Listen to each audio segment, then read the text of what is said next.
இந்த செயற்கை முறையில் கருத்தரித்தல் முதல் முறையாக தமிழ்நாட்டில் அறிமுகம் பண்ணது நீங்கள் தான். எங்கே அதுக்கான துவக்கம்? எனக்கு something my daddy will say you must reach the unreachable stars. நீ சும்மா பிறந்தோம் படித்தோம் பண்ணோன்னு இருக்கக்கூடாது.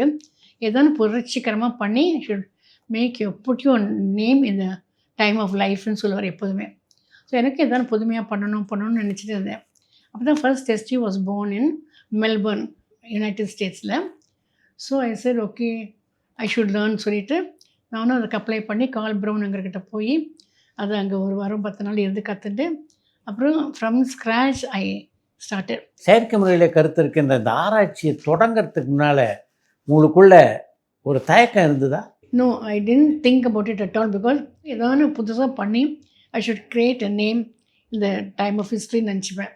அந்த எலி வாங்கி தவளை வாங்கி அதை வெட்டி அதோட முட்டையை எடுத்து அதை ஃபர்டிலைஸ் பண்ணி ஒரு காலத்தில் எங்கள் மாடியில் எலியாக கூண்டாக வச்சுருந்தேன். ஏன்னா அதை சாக்ரிஃபைஸ் பண்ணி அதோட முட்டை எடுக்கணும், ரொம்ப மைக்ரோஸ்கோப்பிக்காக இருக்கும். அதை ஃபர்டிலைஸ் பண்ணி அப்புறம் அது ரொம்ப கஷ்டமாக இருக்குது. இலையெல்லாம் எக்மோர் ஹாஸ்பிட்டல் அனிமல் ஹாஸ்பிட்டலுக்கு கொடுத்துட்டேன். அது குதிக்க நான் குதிக்க ஒரு மாதிரி ஆகிடுச்சு. அப்புறம் ரொம்ப பயமாக இருக்கும் இல்லையா? ஸோ அதை மயக்கம் கொடுத்து அதை ஈத்தர் போட்டு ஒரு ஜாரில் அதை போட்டுருவேன். அது மயக்கத்தில் இருக்கிறச்சே உடனே அதை கழுத்து இழுத்து அது இறந்துடும், உடம்பு மட்டும் உசுரோடு இருக்கும்.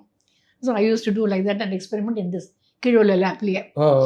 நோ வி டோன்ட் ஹேவ் எலி அண்ட் ஆல், ஹியூமன் எக்ஸியே ஹியூமன் மேலேயே ப்ராக்டிஸ் பண்ணுவோம். அவங்களுக்கு டெஸ்ட்டு பேபி நாங்கள் தானே ஃபஸ்ட் ஆரம்பித்தோம். And every day we do IVF and have a team in vitro fertilization lab. Once they go inside 9 o'clock போனாங்கன்னா சாயந்தரம் 6 மணிக்கு தான் வெளியில் வருவாங்க. இல்லை பார்க்கணுன்னு நான் தான் அந்த லேபில் போய் பார்க்கணும்.